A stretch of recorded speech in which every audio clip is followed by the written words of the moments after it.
Hello and welcome to our second academic breakfast in a series of first road safety hackathon in the Baltic states, as far as we could find out. And we remind you that this meeting is live streamed and recorded. And today we will have 4 speakers, and afterwards we will have a short discussion. The topic of today's academic breakfast is why do heavy road accidents occur? And we will start with a short overview of the hackathon program and event itself, as this is part of a larger series of events called 24-Hour Road Safety Hackathon, where you can collaborate and innovate and find new solutions to improve road safety. And of course, we always start with why. And in Latvia, we have around 60 lethal accidents per million people, which is one of the highest road fatality rates in Europe. And in order to raise public awareness and try to find new innovative solutions, we created this event together with the Road Safety Department and Central Statistics Bureau. So when you participate in the hackathon, the registrations are open still 4 days till 8th of November. There are, of course, prizes. The participants can also be researchers, students, companies. So we are not limiting the registration form. And we have 3 online warm-up events. The third one, the next one, will be more focused on the hackathon itself, where you can ask questions. And afterwards, there are 3 days of workshops. Mostly the event day is the second day, the first day is opening, and the third day is presentations and awards. So we have a large group of juries and mentors who will help you along the way. And we also have several evaluation criteria. So we are looking at innovation of your solution, progress during the hackathon, feasibility of the solution. One of the most important criteria is the potential to reduce lethal and serious accidents, and of course, scalability and sustainability of your solution. There are as well 8 disciplines. Some of them will be also covered in some capacity today, which is data science and analysis, behavioral solutions, smart infrastructure, vehicle safety related innovations, emergency response, focus on vulnerable road users, safe and sustainable environmental design, and policy innovations, as well as cross-border collaboration, as innovations in traffic safety are global and need to be usable also in other countries. And the location, we have a really great venue at Riga Motor Museum in Riga. And if you want to register, then the form is here on the website, roadhack.24.com. And you can choose what is your primary background. You can also mention if you want team members or you want to build your own team. And during the event, we will match you together with other teams if you have selected that you want to form a team on site of the event. And of course, we're very happy to have a lot of organizers and supporters. We will not read the full list right now. We're also CarGuru is joining our sponsors list, which we are very happy. And that's the quick introduction. For those of you who haven't joined the previous event, we have archived the recordings also on the website. If you click on the YouTube link, you can see the recordings, but also presentations get uploaded to participants Miro. It's a use road hack Miro. And here you can see each event, and there is also presentation slides available. So if you want to go back and find some specific chart that is available, and also during the hackathon, we will have prepared the data packs for participants. Until 8th of November, you can still request custom data sets by writing to the website, and we will help your team to get specific data. That was a very short commercial intro for the hackathon, but now we can continue with the best part, the academic breakfast itself. And today we will start with Justina Hodenko from Riga Technical University with presentation title, A Holistic Perspective on Transportation Safety. So with a large round of virtual applause, let's welcome Justina. The floor is yours.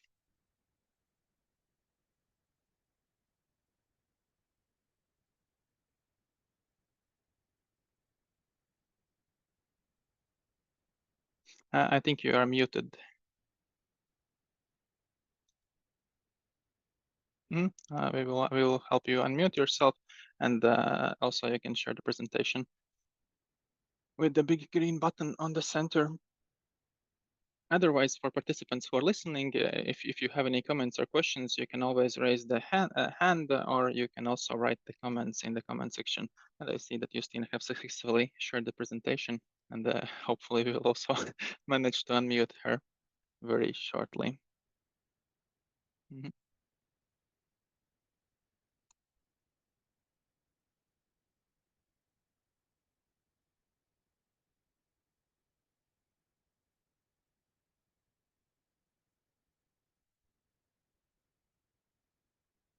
Mhm.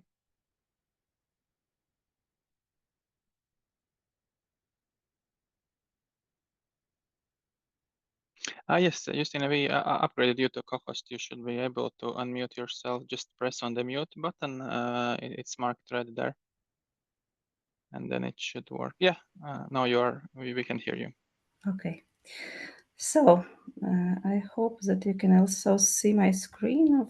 If not, I will try We again. saw it 2 times, but currently I think you stopped screen sharing. You have to restart it, and but Okay. otherwise it was visible when you shared. How about now? You can Yeah, see it? we can see it. Yes. Okay. Sorry for this technical problem. So my name is Justina Hudenka.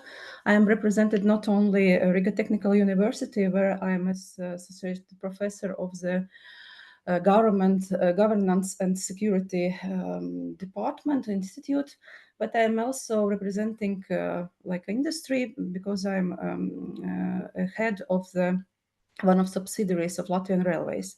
So, and we are also looking for safety as one of the key issues. And but today I will mostly introduce you feasibility of your study. So I will show you how the holistic perspective on transport safety can be measured.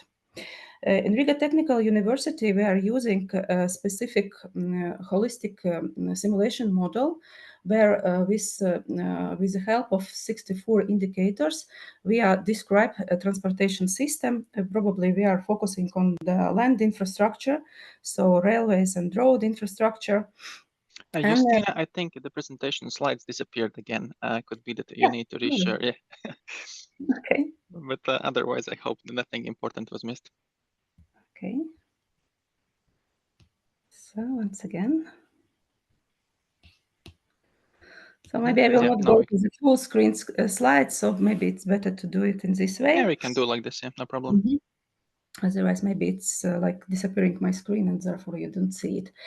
So you see that transportation system probably is a huge holistic system. We divide it in four parts. So you see that there is infrastructure, traffic, where we also have different kind of transportation modes, equipment of the infrastructure and this for the transportation units, and we also have our users. So this is the commerçants and also physical persons, which have their own behaviors and their own benefits for each of the transports. So you have to see on the transport system as a holistic system. So our system, our model is produced to understand the outcomes of the investments. But now we are working also on other intervention from states, including taxes, any legal regulation, and any of your proposals. So each of your proposals can be like calibrated for our model, and we can see some outcomes of your proposal. And you have to understand that your proposal is not only like for safety, but it is also have other outcomes. For instance, this is outcomes for CAPEX that we need to include some investments, or OPEX where some users have to pay for your proposals. It is also congestions and other possible outcomes that you have to take into account. And I will show you how we're measuring our system, and you will see how your possible proposals can affect the transportation system. So first of all, for infrastructure, you have to understand that we have like geographical spread of this infrastructure. So we have some places where we can assess somehow. So this is the infrastructure itself, so roads and railroads, and also station and multimodal connection. So if you don't have some multimodal connection somehow, you cannot introduce some proposals to switch the mode or to make some other features. Also, for each infrastructure, we also have indicators like throughputs. This means that all our infrastructure also have some capacity, which is measured by ways. So there is one-way roads, and there is also one-way railroads. And also for each station, we also have some capacity where we can throughput only this amount of passengers and this amount of tons of cargo. And that means that introducing some lowering of speeds or introducing some kind of restrictions, you're also lowering capacity of infrastructure itself. So, and I put some possible infrastructure improvements here, and for your understanding also that this is requires some additional improvements in the system. So, if you introducing some road design improvements, and probably this is the main introduction, biggest part of the proposals, it is usually like required additional capital investments, and probably it is asked for some state budgets, and or maybe it is like private possibility. So you have to introduce your proposal as a capital investments.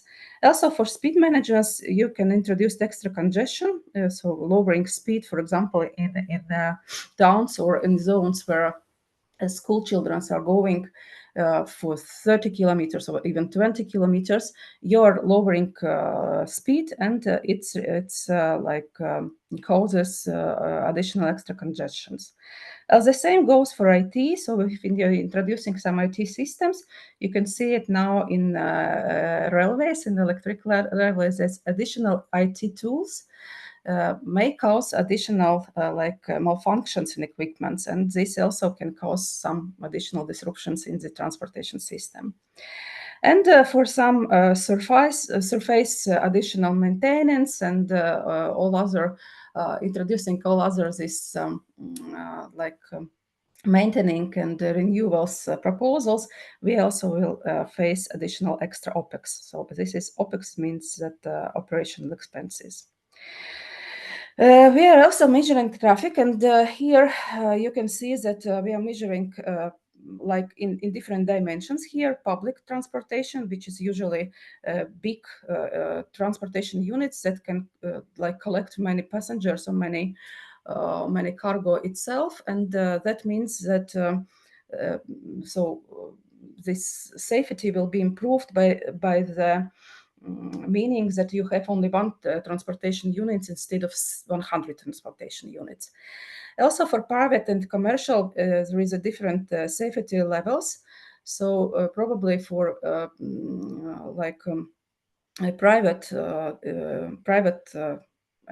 private transportation units, the safety level is usually lower than for commercial, because the commercials introduce more specific measures for understanding of the safety issues. And the traffic we are measuring in two possible ways. So one is transportation units itself, how many transportation units are on the infrastructure, and how many transported units are inside of transportation units. So how many passengers in one transportation units, how many tons in one transportation units. And if you have less these transportation units and less these transported units on the road, so the safety is increasing. And therefore, traffic is probably the next biggest part of the proposals that are coming to safety. But it is also, if you're introducing some proposals that are goes to traffic improvements, they also require some additional improvements in the system. So probably the biggest part of the possible improvements in traffic is optimization of signals, so adjusted to real-time traffic conditions, or synchronizing and so on. This requires additional capex, because you need to introduce specific systems that all lightning systems are synchronized one to another. When you trying to lowering your traffic, like lowering vehicle speeds, you probably lower also public satisfaction, because usually we are we are happy to go in the fastest way possible. But introducing a lower speed, of course, is one of the factors that are impacting safety on the roads. So this is for traffic. For the equipment, we are measuring 3 dimensions of different indicators. Probably one of them is about environment, and environment is also one of the indicators that can be also associated with safety and security, because it is also something that is goes to the health of persons, and therefore all part of the sustainable equipment is also something that introduce safety and security for our public. So here you see indicators that we are measuring for environment. And here is a part of our model where we're measuring the safety and security itself. So this is a traffic incident. And here you can see also that we are measuring also noise. And we are also measuring security of the cargo. This is also timeliness. Yeah, so you have to understand that this is something that is required from infrastructure and from transportation system, and trackability, so the possibility to track. Also, in the equipment part, we are measuring competitiveness of the transport, because we also trying to make our transportation system as much as possible available for our entrepreneurs and also for our publics. And therefore, we're also measuring like labor productivity. So we look that our drivers on the roads, and also all involved persons are like produced, not produced, but transported as much units as possible for one person for 1 hour. And this is also measured in energy savings. Yeah, so when you introducing something that is require additional lighting or additional some additional equipment which is asking for additional electricity, it is also one of the measured unit in our transportation system. So we are trying to make savings in energy. So, and here this is possible improvements in equipment and also possible outcomes of these improvements. So for measuring feasibility. So all of possible this proposal also can cause additional OPEX, additional capital investments, and also lower productivity if you're lowering, for example, lowering speed, or you're doing some additional activities for cargo stability, or you're requiring additional observance of the of your transportation units and so on. So, and another one portion or another one dimension of transportation system is behavior itself. Here we measure many of like shifts. First of all, is governance shift. Who owns these transportation units that we have? Is it private transport, or this is a public transport? We are also measuring regional shift. So meaning that if your proposal is to restrict, for example, access to cities, or restrict access to some specific highways or other roads, it is also like lowering possibility of regional developments, lowering possibilities of regional like mobility and so on. And we also measuring like model shift, because one of the possible solution is also shifting some road transportation to rail transportation, but model itself is more safer than road transportation. And in this part, we're also measuring those outcomes that I mentioned before. So we are measuring revenues of for this transport. So this competitiveness causes possibility of transport to collect some money. And we're also measuring costs, meaning that we're measuring costs for the users and costs for the government that you are introducing.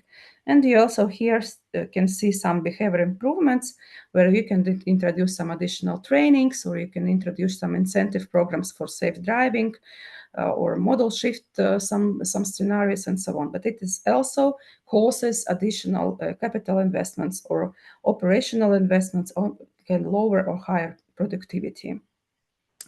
So in our model, we have some explanation of the statistics, and we are probably would like to introduce this model like a public model. So in any public institution or any researcher can see also this statistics that we are collecting for transport. We are very looking to work together with the Central Statistic Bureau to improve our model with additional statistics. Also, we have a lots of explanation, but now it's working in a testing regime. So if you're interested in our model, please come to me and ask additional information. I will share you this testing model. And yes, and here is also written some potential outcomes of this model system and a possible interface where we would like to introduce all of these indicators, both internal indicators of the model and also outcome of your proposals and our proposals itself in a G system and geographic system, so that everyone can understand what's happened on the transport, not only looking on the numbers, but also on the screen. And we also trying, it is not even in the testing system, but it is our intention to introduce also system where we have feedbacks from you. So you, in the future, you can also submit your proposal through this modeling tool. So we can see, and after then, trying to introduce your proposal in a system. So what is my conclusion here, and also maybe a little like invitation to you is to see on the transportation system as a holistic system. Please do not see safety as one. Of course, it is one of the key indicators, but also it is one of the indicators that we are having in transportation system. So please assess your feasibility. Please think holistically. And also my last slide is, so please get a lot of data for the transportation system. And when you're analyzing it, please think about data like improvements, data possibility, and also data interoperability from different point of view. So thank you very much. Mm-hmm. Thank you for the presentation, and I think this conclusion was very good. Like the reason why we create these academics breakfasts in synergy with the hackathon is exactly so students or participants don't invent problems, but they look at data, they validate it, they understand what methods they used, and then they solve problems that are real and that can be solved, which is also important. I highlighted this environmental link model that was really great because we have a discipline on that, and we didn't have that many information yet. It was a very good link, and otherwise the mapping dashboard also looked really great. We will continue with the questions after all the presentations when the discussion session starts, but otherwise thank you. And now we continue with Dita Zamit from Central Statistical Bureau of Latvia, Department of Transport and Tourism Statistics, on new statistics on ones in Latvia. And yes, feel free to share your screen, unmute yourself, and welcome to the floor. The microphone is yours.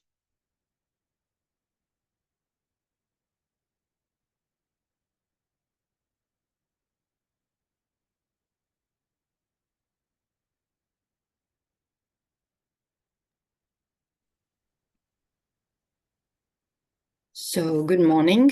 I hope I'm visible. Also, everybody can hear me. So if it's a confirmation, the silence, I continue with my presentation. Yes. So thank you for introducing me. Good morning also from my side, and thank you for opportunity to present from a point of view of producer of official statistics. I have been working in transport and tourism statistics for quite some time. And in the very beginning of this week, I want to present one of our newest projects that is still in progress, and how it can relate to the road safety and road accidents. So my topic of today is new statistics on vans in Latvia.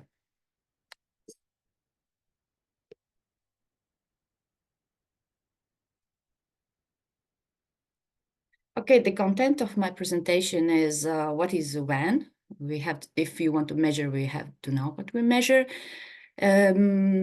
a picture of a transport data ecosystem. What do we know about the vans in Latvia so far? How they relate to the traffic accidents? What data we have? A few words in our research, or let's say study, where the primary objective is to, of course, produce data and gather statistics, but also test and develop methodology on how the countries can produce comparable and harmonized statistics for this purpose. And a very exclusive opportunity to see some data from the first quarters of this year, as we are still in the process of data collection. Definition of vans, there are very many, and we struggled, to be honest, with the Latvian as well. And as also in English language, there are many words that are described to, are used to describe this phenomena. So here we will use the working definition that it's the light utility vehicles. That's also the project name, that where the gross weight is 3.5 tons, and they are designed primarily or exclusively, as it's here said, to carry goods or to be used by craftsmen. So it's for the freight transportation, either for the providing services. In Latvian, we use this term, viegli kravas automobili, and also we didn't, it was not an easy road to come to this. To start, I want to show this collision matrix I found on CARE database by the Commission. It's 2010 and 2022, where we can see the fatalities by road users, and the main transport or the main road user involved. The rows present the fatalities, and I circled here my interest, and this case vans, and how they contribute to the fatalities. I can say that compared to cars, it's the same proportion, that most of the fatalities involved with vans involved are no other vehicle involved. That's the 21 cases. If we see from the column side, and again pay attention to the vans, we see quite high number of pedestrians involved, and of course cars, because there are very many. I think this will be a starting point on developing further in my presentation on the road user side. So in transport data ecosystem, and here we can look on this road user side, we see that we have a lot of statistics and a lot of producers as well of these statistics. Where we see from the registration side, we see always the Road Traffic Safety Directorate. And I have highlighted vans. We know how many vans we have in Latvia, and what is the characteristics in terms of fuel and mass and so on. But we don't know actually what they are, where they are going, what they are carrying, for what purpose they are moving around. And this is the objective of our study in these 3 years from 2023 to 2025, to explore this phenomena. We have a good study that is called, in this case, Mobility of Latvian Population. And if it's required during the hackathon to know how do we move, what is the average length, for instance, how much do we walk during the day, the Latvian population, the average citizen. Do we know how much do we cycle? So it's, for instance, 10 kilometers per day. After COVID, we started to walk and became more active as before. So it's on average 3 kilometers. So I invite to consult in our database, CSB, Mobility of Latvian Population, a lot of useful statistics. Also, for the one important indicator that was mentioned also by Justina before, model split. How do we look? What is the proportion of car? It's still very high, and compared also to other countries, it's in a few cases like almost 100% in the let's say outside of urban areas, and similar indicators, I would say. So I'm returning back to my topic of vans.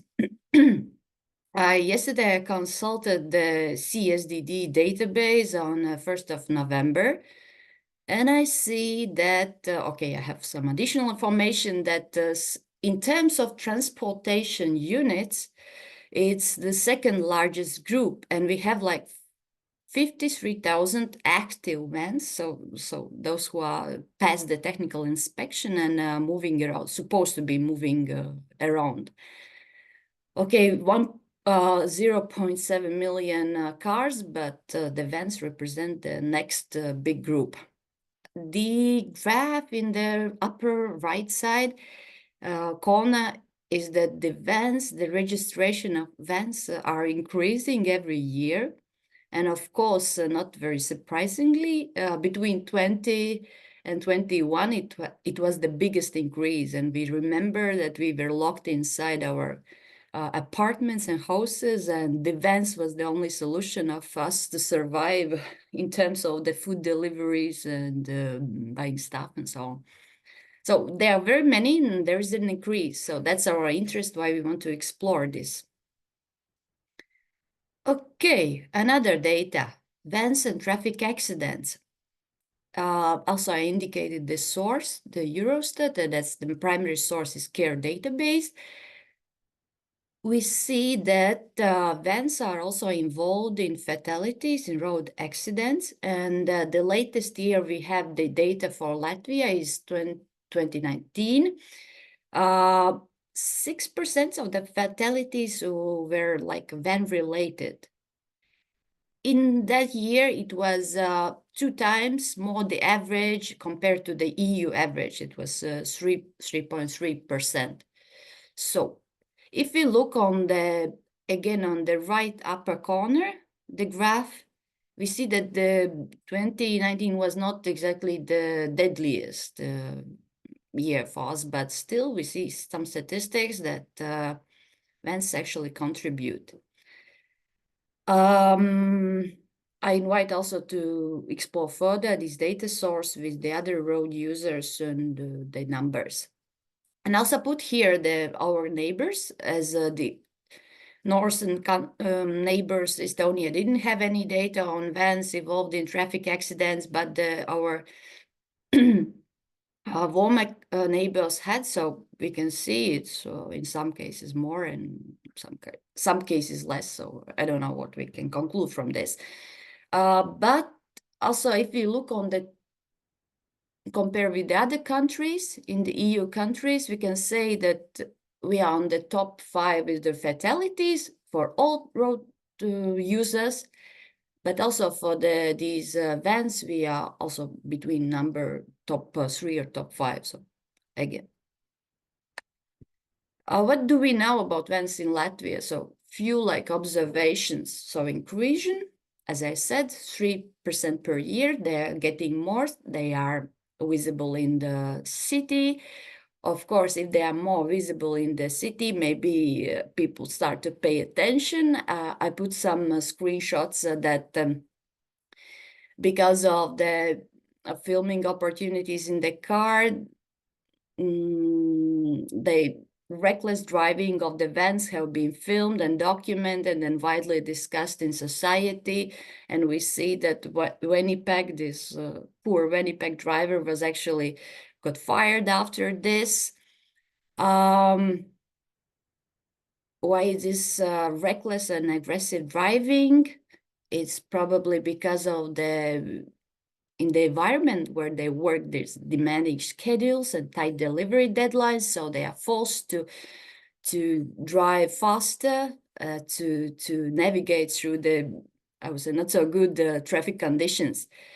Of course, the impact is more in urban areas. That's our conclusion of our study. We see the kilometers driven more in urban areas.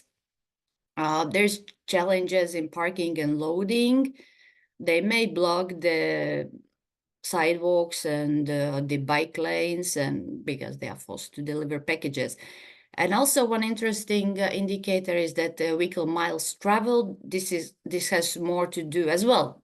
If they drive more, they are more in the traffic, but it's the question of environmental aspects. A few words, and in the end, I present as well the results. The study is in the data collection part. In the end, in the middle of the next year, we will present the whole study, the results and analysis for the events in Latvia in 2024. We spent quite a lot of time on how to develop methodology to measure actually events. What do we want to know, and whether this data will be comparable. Why it is important in city logistics, vans and their performances, because they are last mile deliveries. And as we concluded already from the statistics, that they are quite a lot. And this is important also for ministry and policy makers to know how much exactly. Also for the previous speaker, of the transport modeling for Riga, there is this microscopic model of transport flow, and actually vans, at the time it was developed, the vans were not included and they were not so relevant in the traffic itself. But also for we already received the request to continue this survey. Also, we hadn't concluded the first one. So data user needs are, of course, important and relevant why we are having this study. And of course, as it is funded by European Union, this is the main interest because we don't have any information for this. A few words on a sample itself. So we collect data from the vans, from the owners of the vans. It's not typical for Latvia that around 30% are actually owned by the households or private, and the rest is owned by the enterprises. So we have a sample that is divided in two parts, not burdening so much the small enterprises, the small companies, and so we ask the chance to get in the sample is only once per year instead of the enterprises, and especially who are operating in the industry of transportation, they have chance to get in the sample every quarter. So we cover also not to burden so much our respondent or the provider of the data, just 2 consecutive days of the week. So we extrapolate for the whole week, and the whole year, and the whole week is covered in this case. And preliminary statistics. So as I promised, we see that most of the trips by the vans in Latvia happen during the middle of the week, so Wednesday, Thursday, Friday, in top on Thursday. And if we look in the plans of the other countries, vans are important if we want to introduce a plan of, for instance, zero emission zones in the city. And we need to have this information because no one can survive without the delivery, and especially these small size deliveries. So this is also one fact that can lead to, maybe we can, in case of introducing zones, maybe we can introduce only a few days load for this delivery. What we know from the kilometers traveled, we have a comparison of the road freight of the trucks and lorries that are big, so more than 6 tons. And now we have these vans, and we see that actually, and imagine that these lorries, they travel a lot, but actually vans, they travel in more, and we see these statistics. If you look at with cargo, because the primary objective in most cases we expect should be with cargo, they have they travel a lot without cargo, actually, so providing services in our case. And the last data set is ton-kilometers traveled, so to measure the impact, of course, because they are small in terms of the weight they can carry. In comparison with the big tracks and the vans, it's only a small portion. And to finish my presentation, so our vans sometimes have very special deliveries. So thank you very much and good luck. Thank you. Thank you for your presentation. We are also avid hot air balloon flyers, so it's quite interesting. I've folded the balloon myself. It's a very, very active activity. So thank you for the presentation. And the next speaker afterwards we have on a topic of mobility and transport planning. Let's welcome Evelina Budilovic, Head of Research Administration Department. Welcome.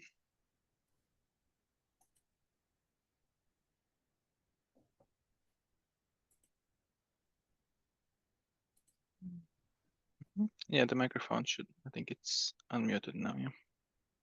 Do you see my screen? Yes, we can see your screen, but probably press present because currently we see the whole presentation layout. But now Yes, it's okay. now it is correct, yes. So thank you for invitation. Thank you for this opportunity to participate in this kind of hackathon. A few days ago, I participated another one regarding the climate, and a lot of activities also was about mobility and regarding mobility and how we work with mobility and live with mobility. And yes, my colleagues Justina indeed so explain this how to say another perspective of the mobility, and I will be more orientated to the urban area and this kind of field. So my name is Evelina Budilovic, and I'm a representative of the Transport and Telecommunication Institute. We work with data analysis, with telematics, with every kind of fields of transportation. And of course, I'm the representative of the organization Women in the Transport. When we speak with women, girls, with schools, how we could organize our, how to say, life in transportation more convenient, together with Justina. Justina also is our member.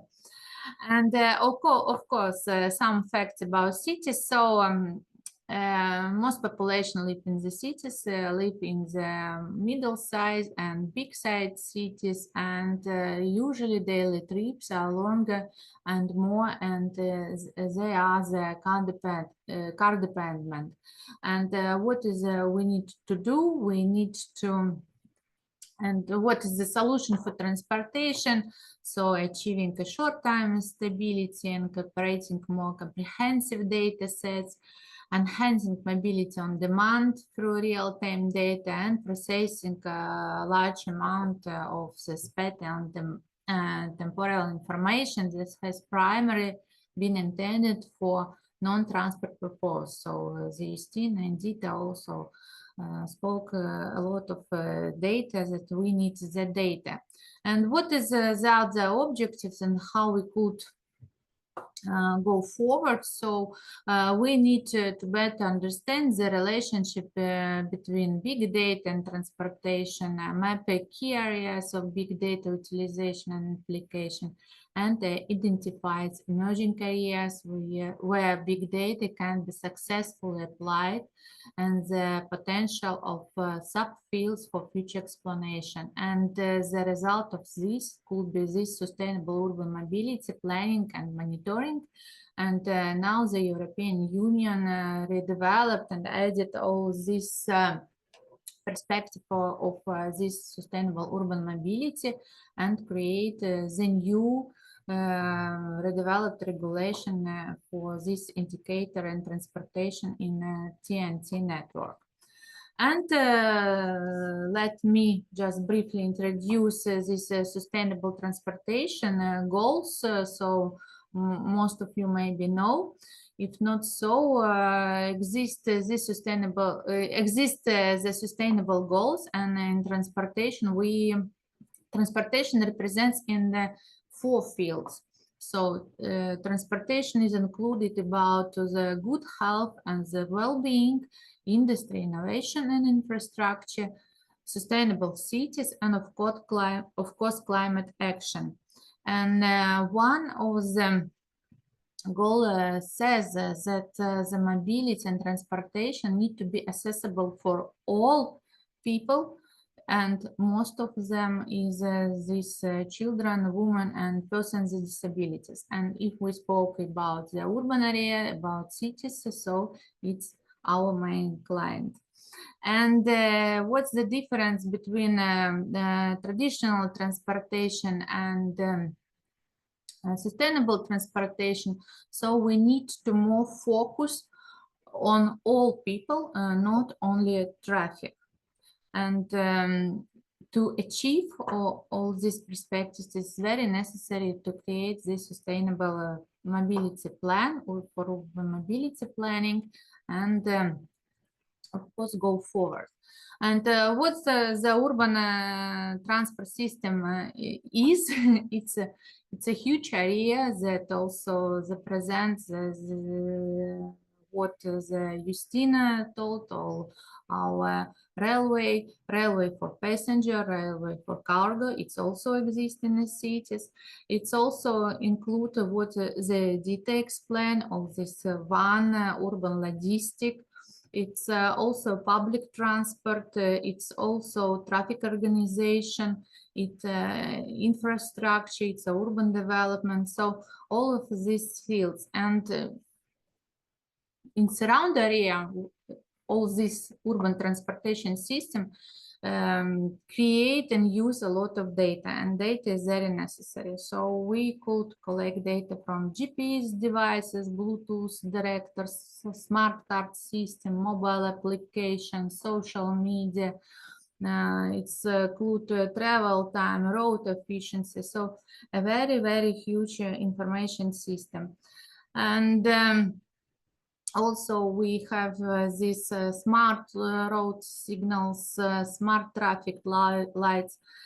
For working with this, we need the data, and this equipment also produce amount of data. This is a case study from the Riga cities, and we analyze how many transport modes we have, what the technical means or equipment exists. And the main problem or the main challenge is that we have a lot of data owners, and these owners have the data or thinks that they have a data on, or maybe sometimes does not, but know that they have a data. But the problem is that all data in a different format, in a different condition, from a different time of period. And the main issue for the city is to create this digital platform that all data from the different kind of operators come to the one database. There, this information is collected, collaborated, and going to the universities, to the MAS platform, Mobility as a Service platform, and other who would like to get it. Yes, now exists this national access point from the Latvian state road, but the condition and possibility is different from this application and national access point application. And what about transport systems? This is a small sample of how many indicators exist in the sustainable transportation. So it's indicators about society, economy, environment, mobility, public transport. So all this field is necessary to be analyzed, and we spoke about the sustainable transportation. And the possibility to analyze data. So this is the example how we using the artificial intelligence analyze the possibility of sidewalk, or how to say it, we gradate where is the problems for the pedestrians or the people with disabilities, and also analyze these things.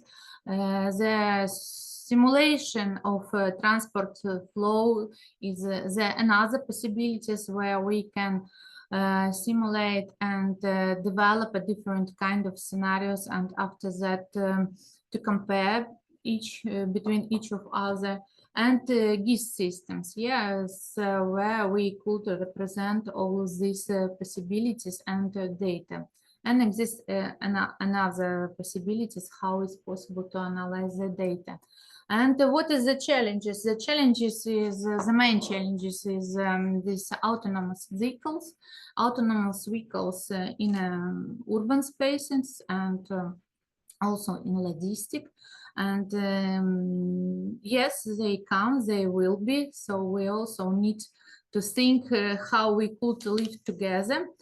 And the main ambition, and I think the start point in the cities, in the urban area, need to be to create this safe school, safe or school roads. So it's a possibility to organize transport and all this transport flows in a district near the schools, near the kindergartens, near the some sport activities. Maybe it could be in some time period, so divided the day there is more, how to say, active in the morning peak hours, and maybe after in afternoons.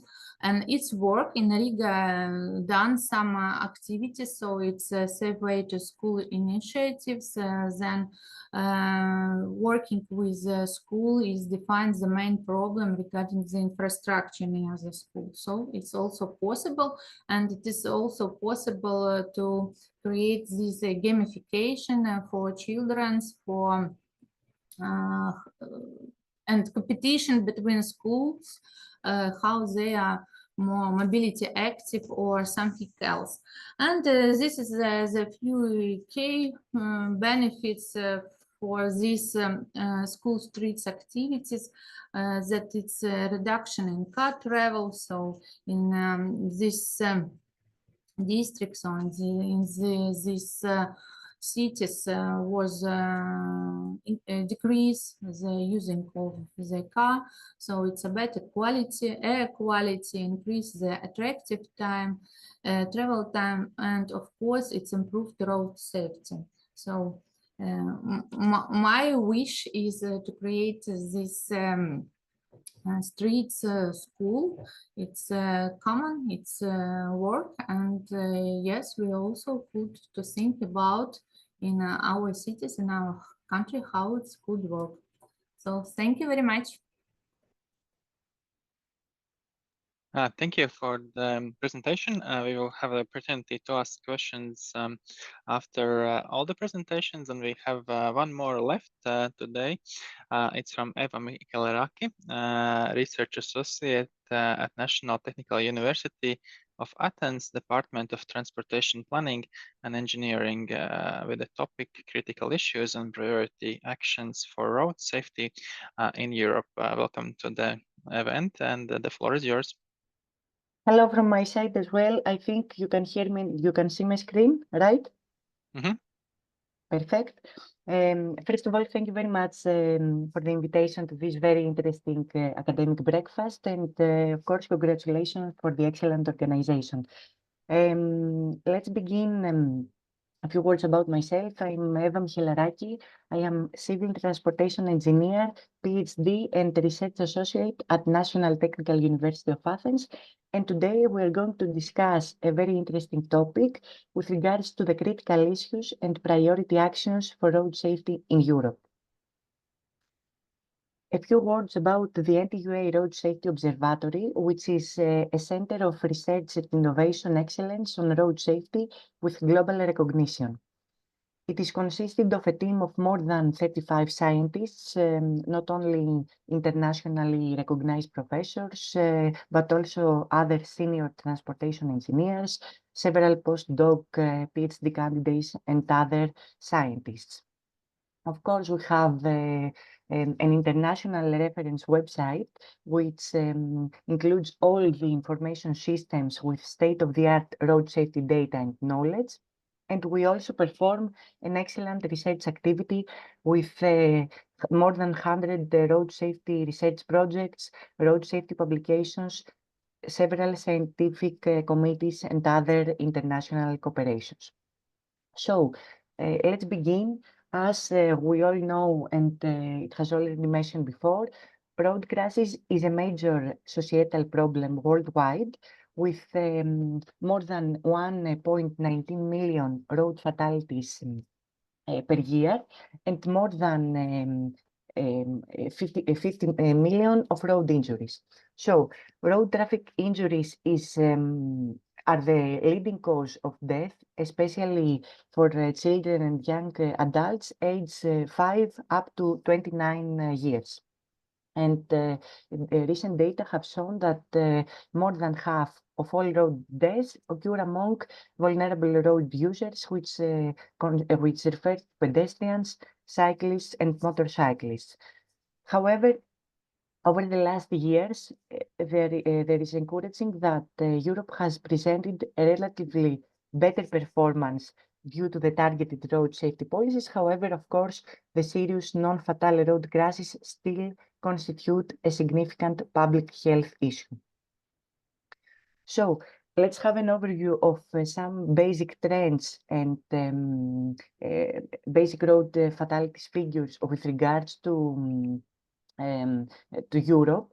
And here we can see that road fatalities have decreased by 16% during the period 2013 up to 2023. And of course, this is very encouraging, but there is still a lot of work that should be done, and we need serious efforts that should be taken into account in order to further decrease this number. Here you can see the fatalities per million population, and with the new European Road Fatalities Interactive Infographic that we have made, we can see the basic trends which allow for performance comparisons for different types of road crashes. Here you can see the position of each country with regards to several aspects, and we can also compare the position of each country with the European average. And with this way, we can identify the problems for each country and then propose relevant solutions. So if we have a look in some very interesting statistics in Latvia, first of all, based on the recent data in 2022, we know that Latvia had the 5th highest mortality rate in the Europe, with 60 fatalities per million inhabitants, compared to the European average, which was 46. And when compared to the European average, Latvia had also significantly higher proportions of fatalities that occurred in motorways and especially outside built-up areas. But there were also high percentages of fatalities with regards to vulnerable road users, such as pedestrians and bicyclists. And as we can see here, Latvia achieved the second highest mortality rate in the Europe, which is very important, and we should focus on these statistics. But on the other hand, the situation is encouraging with regards to power two-wheelers, not only inside built-up areas, but also outside built-up areas. So we saw the basic trends that occur in Europe and in each country, and let's talk about the main problems and the causes that are behind these road crashes. The first and most important reason is speeding. But of course, there are other problems, such as driving under the influence of alcohol or drugs, the non-use of helmet or seatbelt or child restraints, the distraction through mobile phone use while driving, as well as there are also some problems with regards to unsafe vehicles and road infrastructure, inadequate post-crash care, and enforcement of traffic laws. So, based on these problems, we should focus on the 4 road safety pillars, which are education, engineering, enforcement, and emergency response.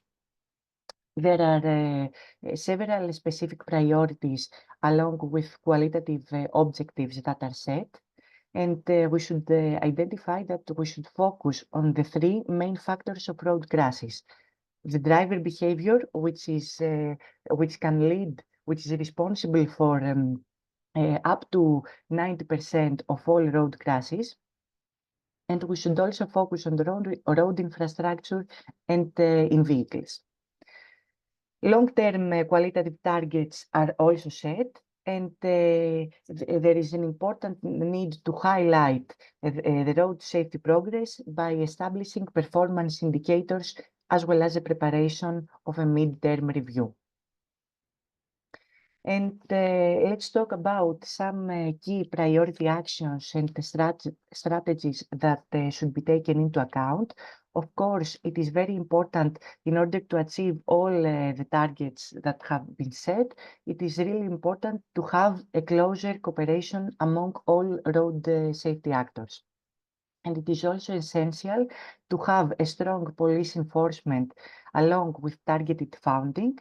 And this can be also done by systematic monitoring and evaluation. We should not avoid mentioning that it's important to develop an effective road infrastructure safety management system and also to redesign road infrastructure and traffic. And of course, we should also implement an integrated policy in order to promote safer roads everywhere and for all. So, the most important thing that we should take into account is to focus on the key road crash risk factors. And the most important that should be highlighted is that we should focus on speed, speed, and speed. Speeding is the leading cause of road crashes, and we should focus on strategies in order to reduce speed everywhere in order to promote road safety. And also we should focus on other road crash risk factors such as drink and drive, distracted driving, as well as the use of helmet or seatbelt while driving. And of course, it is really essential to adapt urban mobility management in order to accommodate and balance the current and future mobility and safety needs, especially for pedestrians, cyclists, and motorcyclists. And the best solution for this is to reduce speed everywhere. And in order to achieve this, it is really important to develop a strong road safety culture, not only of the authorities, but also in the stakeholders and the whole population, and of course, based on the safe system approach principles. So to conclude, today we know that digitalization and technology can help, which opens great new data possibilities for road user-supported guidance. And we should exploit the latest technological developments on vehicle safety in order to avoid road crashes and protect the safety for VRUs. And of course, there is a clear need for efficient and communication messages beyond scientific place.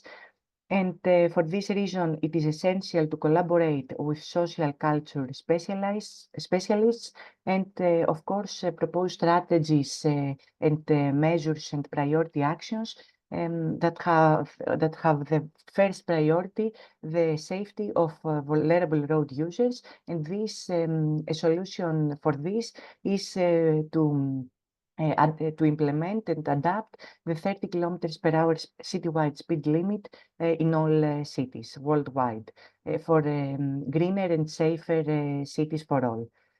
These were all from my side. Thank you very much for your attention. Thank you for your presentation. I think it was a very good context because our aspiration with this event is really to also touch more, especially in Baltics, but also maybe further in Europe. And it's really, really great to see where we stand. And a very interesting data point for me was when I was talking with potential partners, I will not mention anyone specifically, but someone told me that no, outside cities, we do not have issues on the roads. And then it doesn't look like that. So it's always good to base the answers in data. And that's what we will be doing right now. We will be continuing now. Also for participants, if you have a question you want to submit to the panel, you can raise the hand or write in the chat. And for the panelists today, so we have Justina Hodenko, Dita Zemita, Evelyn Budilovic, and Eva Mikeleraki, as well as Juris Kreidsbergs from CSDD and RTU. And we will now continue with this kind of open discussion where we will discuss the findings in the presentations, as well as any questions or data points that you want to address as participants. Before we move to that, a reminder for upcoming hackathon participants that until 8, so only 4 more days, you can register. Actually, it's even a little bit less than 4 days because we are today already on Monday. And the most important point, if you want to request some custom data sets, of course, subject to availability, you have to write us also till the 8th of November or mention that in your registration form. Otherwise, the first opening question I will give to the panel, and you can answer in whichever order you want, is for hackathon participants, what type of solution or where to start? Basically, it's a large context. There are vulnerable road users, there are vans, there are traffic accidents, etc. But in order to address lethal cases, where would you start? What type of issue or you would recommend to start with? So maybe yes, whoever wants to start, or maybe Yuri, maybe we can start with you in this case. Okay, what to start with? Yes. Okay, probably it's thinking our attitude or whatever, like today we heard that usually we're happy to go in the fastest way possible. So I'd like to hear instead of that, we'd like to go in the safest way possible. And yeah, that depends on our goals. For those who are the goals are fastest way, it's much harder to find solutions. And looking about systematic approach, I definitely return to what was told last time.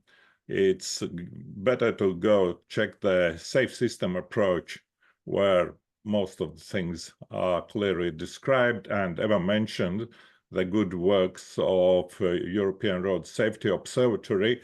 A lot of very useful information published there to look for ideas. Thank you. Okay, so I will maybe go in order of presentation further. So we'll ask now Justina where you would recommend to start for the hackathon participants, how to address, because this road safety, it's a large field. Maybe from your perspective, what is something maybe also that you're afraid that hackathon participants might miss, for example, and what Juris highlighted at the previous academic breakfast, we talk about how myths form in statistics. So one of the factors we were afraid of is that someone would Google or find one specific data point. Like in Latvia, we had this issue with elderly drivers, and for a short period, everyone thought that elderly drivers are the main reason why accidents happen. But when you look at data, it's not really like that. So basically, from that perspective, maybe you have some advice for the hackathon participants, what you would think would be something important to pay attention to. Okay, let's. In principle, this is like change culture. So we have to develop some changing policy, and for each changing policy, it is great to have like a strategy first, and we have to have also some small wins. And this is like the best way to go, which is a strategy where we have like large goals that all our culture, all over this traffic culture is safe. And for the quiet wins, I would suggest to have this kind of hackathons, this kind of educational programs, or even development of safe driving communities or something like this, where we are looking for understanding how safe transportation can go. So this is, I think, the main problem in Latvia at the moment, that we don't have this safe driving culture. So we are driving as fast as we can.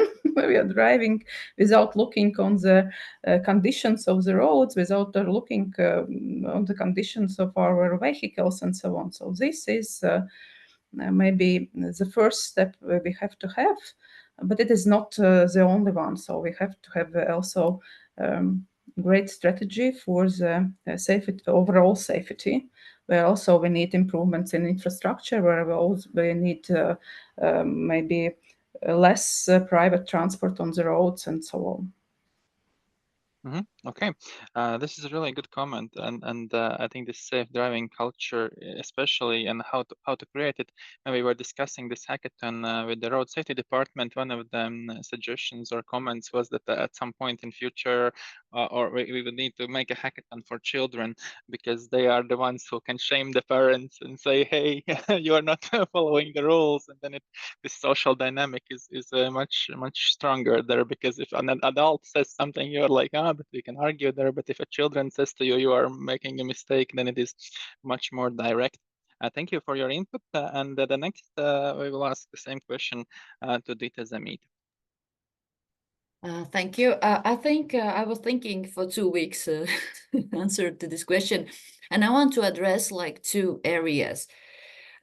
And the first will be in the second as well. And the other I already mentioned before. I would suggest to look into the behavioral psychology, because we talk about the thinking and the views and values, etc. And why we are so prone to reckless and impatient driving. I think in quite high numbers, this is the answer, and I think CSDD is already doing a great job with these campaigns, with nice pictures and not so nice lately in the last years. But it's not so, okay, we see the numbers are decreasing if you compare like 10, 20 years ago. But still we have some, we are in top 5. Behavioral psychology, as I said, then of course infrastructure, but we can just say about infrastructure. There's lately in TV there is this Aizliegtais paņēmiens, that they are great plans about highways and 2+1 roads, etc., etc. And of course this would influence a lot if we have a freeway, if you have no limits, so we don't interrupt with other users and so on. And also the third, I said 2 areas, but the third area is analysis. bonus area.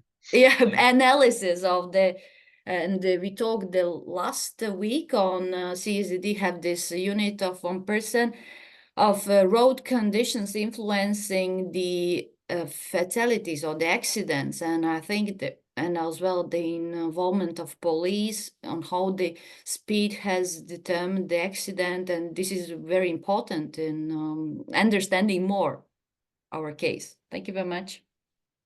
Thank you. Yes, it is a very good comment, and I think especially in this also getting quality data. Sometimes the innovation itself is to just make it more available to people or more visible, etc. So thank you for that. And the next, the same question goes for Evelina. Yes, very interesting discussion. I agree with Justina that we need started to work from the strategy. Yes, it's a big plan, so we need to how to say, to put these goals on a board. But for the hackathon, I think that maybe for the users, for the hackathon participants, to think about inside yourselves, what's the problem they have, yes, where they live, how they would like to change something in a surrounding area, in maybe in the city from the small town, yes, maybe in our Riga big town. This analyze these communities, what the problems the communities have. Also very interesting and good point of view, this gamification, yes, then we create maybe some application or something for the children to the kindergarten and in a schools or something else, and these children learn the parents what is the best way to go to school, yes, that I don't want to that you drive with car, I would like to take a bike. No, so different possibilities and activities exist. Also, I'm looking now to the infrastructure and all these micromobility issues. Yes, a lot of accidents with these scooters. So maybe some hackathon participants is scooters users, so they need also thinking about how to change from inside, yes, and after that we will help them to organize all these strategies, all these plans, and of course data. Yes, we need to know data about traffic, about activities, about walking time, so all these things also is very interesting. Excellent. I think this kind of gamification is a very good point, and one of our newest partners, Carguru, when we had discussion with them about this onboarding, they mentioned that in their application where people can rent the vehicles, and one of the ideas they have is to motivate a good driver behavior. So basically, they give discounts or some other options to kind of, instead of doing giving the carrot instead of the stick Yes, approach. for example, if the average time of car guru drivers is small than I don't know 45 kilometers per hour, they have a discount or additional time or something else. Why not? It helps, yes, and it's work. And also, for example, we have in the country this smart sites with smile. Yes, if your speed is 50, so okay, if you have this polite smile, if no, so it's yes, it's a pity that you increase your speed. So it's Angry also work. smile. Yes, it's work for children, it's work, and for adult also. Okay, thank you. And now let's continue then with Eva Michalraki. What's your thoughts on this? Of course, first of all, I totally agree with all the arguments that were said before. Just a small comment in all this. The important thing is that we know that we have the data, so we know the problems, and we should focus on these problems and the most problematic areas in each country. And then we should propose relevant solutions. And but the whole perspective is that the most important thing is to focus on vulnerable road user safety. And this is the first priority. And a good idea for this, in order to start, is by implementing several traffic calming measures, such as reduced speed limits or improved pedestrian crossings or protected bike lanes, in order to minimize conflicts between vehicles and other vulnerable road users. And of course, in order to do this, we should work with prioritizing awareness campaigns and with stricter enforcement of traffic laws in order to encourage safe driving behaviors around cyclists and pedestrians. But in all these things, the crucial point is to change the culture and the state of mind of all road users, not only pedestrian cyclists, but also in drivers, in order to avoid using their own car and prefer alternative modes of transport, and with this reason encourage walking and cycling. This is the most important aspect, I think. Okay, that's a very good recommendation, and I think this topic of culture is something we will really emphasize during the hackathon, as it's something that comes back several times. Thank you for that. And the second question that also will be like this full panel question will be it's maybe not a good question, but sometimes there's I myself come from architecture background, and there are like these topics that are I don't know if it's a correct academic term, but over discussed. Like for example, we have like this Soviet heritage, and that's something everyone has talked and talked and talked about. Every time it's brought up, it's sometimes like you have to be careful when approaching such subjects that have had a lot of attention, and some other subjects maybe go missing. So from that perspective, maybe you have some comment on this for participants. Is basically, is there some topics maybe to avoid, or that have had sufficient attention, or maybe they are somewhat solved, although there is a myth that it is not solved. So maybe to make the question simpler, where participants' energy would be not applied that efficiently, like because sometimes you take creative energy and you try to solve something that maybe is already solved, or is not a real problem. Basically, if the first question was what to look for, so this one was maybe what to avoid, or yeah, what type of solutions might be riskier. And I think maybe let's go this time other way back around. So we'll start with Eva and finish with Juris on this circle. If that's okay with you, can we do that, Eva? Yes, of course. Well, I don't know if there are particular areas in order to avoid focusing. Of course, we should examine all potential solutions in all areas, and then we should focus on the most important things. So I think the most important thing to do to identify the problems is the data. We know that we have data available from different sources. We know that we have data with regards to traffic, to geometric data, telematics data with the technology. We should also think that a challenging thing is that with the evolution of technology these days and the automation and with artificial intelligence, this can be used both positively and negatively. So this is something, I don't know if it is something to avoid, but just to be careful with the new aspects of technology. This is my comment and my recommendation. Just to be careful with the use of artificial intelligence and big data, etc. This is a really good point. Yeah, because there is this hallucination risk, and also even when asking to analyze or to sum up information, it's not always extremely accurate. And there are some fields where maybe the statistics are not that crucial, or like you can play around with numbers, and on traffic safety, we talk about people's lives. So that's a really good comment. Thank you. We have started well, and we will continue with Evelyn, and then Dita, Justina, and finish with Juris.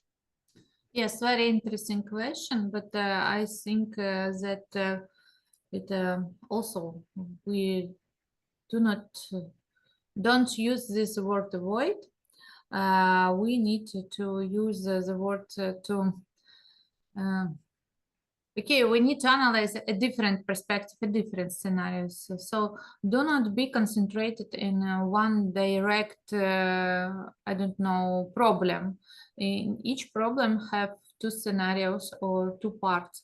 So the participants need to look into the different perspectives, not to be concentrated concretely in one problem. So we need to analyze a different kind of scenario, how it could work. And it helps because yes, it's from my experience from the last hackathon from the climate. The participants was concentrated in one problem, in one solution, but they does not looking forward for the different possibility how we could use it. Good. So lateral thinking is crucial in these situations. Thank you, Dita. Yeah, the question is, yeah, I already know. Okay. Thank you. Yes, as a producer of official statistics, I have to suggest, of course, to start from the analysis of the statistics available already, and especially on the fatalities. I would do myself as a social demographic analysis, of the fatalities, what we have in road user involvement as well, to look into the collision metrics, who is involved with whom, and then from this as well to look if it's rural, if it's urban area we have, because we hear a lot of scooters are involved in accidents. Is it a lot is 1%, 2%, or and then start from this point of view, from the facts. So yes, that's all from me. Thank you. This is very good. We are actually thinking, I haven't yet forwarded that to Sigita, who is representing your bureau in this, but we are thinking that this data consultation for hackathon participants will be the first, like before they start creating the innovation, they will have a short round session with the data mentors to make sure that they have approached the problem in the correct scope, in a correct relevance, and using the correct methods. So we are continuing now with Justine, yes? Okay, I would suggest to avoid overthinking. So please, maybe do not try to make these strategies, what we are talking about, be more specific. Like, please concentrate on hacks. What we need, we need to know how to do this. So there are a list of possible solutions. We need to understand how to do it in a smart way. So please do not provide like new Rail Baltica with all these things and so on. So please be only concentrate on small things where we can hack and do something already tomorrow. Yeah, very good advice from a very relevant context here. So Juris, let's round up with you on this, what to avoid when thinking about data and solutions. Two contradictory things. One thing is if to suggest do not overestimate making a single safe spot. Like if we make a single pedestrian crossing safe and then the others will be completely different, it's not a good solution because people getting used to safety. But maybe it's also a bad suggestion I gave because the idea of hackathon is not to limit creativity. So whatever the people offer, then that's what the hackathon is for. So it's better not to suggest anything else. Yeah, but I think if you were to, this was a good one, yeah. And knowing our Latvian participants, creativity is usually not an issue. They are quite good at the creativity, and sometimes some limitation helps, but they're very good advice. So now we have a question in the comments, and I think I will read it, and that will also be kind of this kind of rounding off because we are closely approaching the end of the session. And the question from Sigita is that she observes that in other countries there are no traffic lights on road safety signs like in China, Italy, and Mexico, but drivers are well organized and they agree between themselves about the rules. So maybe we have too much limitations, and the different situations is on highways. Of course, their safe driving infrastructure is needed and organized by these traditional approaches, but for maybe smaller roads, yes. And another before panel is thinking about it, there is a question about age limit. So there is no age limit. Children can participate. Yes. So we will also not have alcoholic drinks to make the environment safe and responsible. So children, of course, can participate. There is no age limit. I suppose speaking is a good criteria to be able to present, but otherwise, also young people are very welcome to participate. Of course, English is the talking language. But yeah, about the questions, so maybe we have too much rules and limitations, and we will start with Juris and go in the traditional order. And to make it kind of this roundup finishing thing, maybe you can also think, is there something we can learn from other countries? As this is a kind of cross, at least the ambition for us is to be international hackathon, and is there something where we could look to other countries and what it would be? And also the question about, from Sigita is yes, are we too over-regulated in Latvia? So Juris, the floor is yours. Okay, in Latvia, actually, media help quite a lot to emphasize the problems in traffic safety. So finally, they can create some understanding that we are the worst country in the world. Well, actually, if you mention China, Mexico, so these are not kind of examples to set when it comes to traffic safety. And Italy is much better than we are, but still not a leading country in.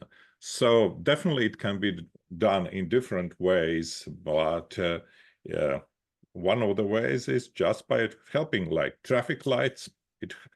It's a situation where it helps and situations where it doesn't, where the roundabouts are better solutions. Mm-hmm. Okay, and is there something we can learn from other neighboring countries? Something specific probably comes in mind. Not just neighboring countries. We have to learn anyhow. Okay, good to know. We will look for opportunity. I was thinking like you said that Italy is ahead of us, and I'm thinking about roads there. They go all over the place. You can drop like hundreds of meters, but somehow maybe this danger encourages safer drive. It's also for Latvia. But the less fatalities this year was January, when there was a lot of snow. So the more dangerous the road looks, the people make safer decisions. Yeah, it goes back to this discussion we had about the bicycle helmets too, in a sense. Thank you, Juris. And the next one, we forward the microphone to Justine. So we are going again in presentation order. Yes, when we are looking to our rules, so when I was studying rules in my school, in my driver's school, I really remember still 20 years ago that all rules are written with blood. So it is so. All rules are needed. The question is whether rules are written or not written, or we call them safety culture. I would say that for Latvia culture, it is better to have rules. Yeah, but we need additional surveys, additional understanding of whether we need culture or written rules. But yes, if you ask me my opinion, we need rules, and all these rules, maybe we need also some explanation why, in these rules. And that could be understandable for those people who think that rules only exist on the paper. Mm-hmm. Okay, so Dita, thank you, Justine. Thank you. Yes, also in international mobility conferences, I hear this, that the countries with no rules are more effective in congestion and permittability and management than the most regulated countries. But I think it's not our way because of the mentality, and I observe it everywhere. So I may tend to agree to Justine about yes, we need rules still, but when we heard, for instance, the resonance of the speed limits and decrease in society, there was a big resonance, and maybe it was not the most positive one. So we have to be very careful with new campaigns and safety measures. So yes, I don't know. Mm-hmm. Okay, yeah, thank you for the answer. And Evelina, what's your look on this? It's a very hard question because yes, I also was appreciate, for example, I was in Turkey and how they drive. Yes, no rules, no sides, but also doesn't accidents without accidents. Yes, but we live in Latvia, we have rules, and I think that we need the rules, but we need our mentality is if we have a rules, we need to find the way how to go to around of these rules, and that's why we need to educate, I think, our children.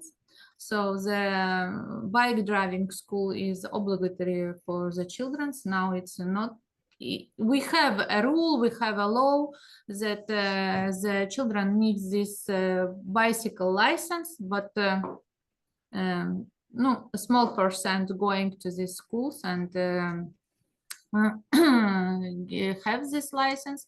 Also, we need to actively work with the youngest schools and explain them not only the rules, and explain the situation, what will be if, how these rules work, why we need this speed regulation, why we need these hamlets, why we need I don't know, something else.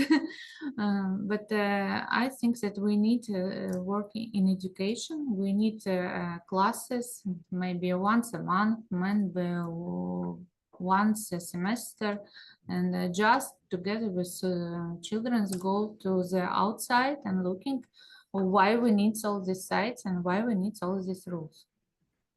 Okay, And of thank course, you. infrastructure, yes, good infrastructure, all the Infrastructure, bounds, culture, and rules. That you could be know the this three. crossroads.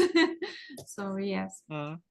Yeah, that's a really good further elaboration on the points. I think maybe also the rules also can be elastic, you know, like parking limitation, but for specific time, etc. I think nowadays with these smart solutions, we can start making rules that adapt.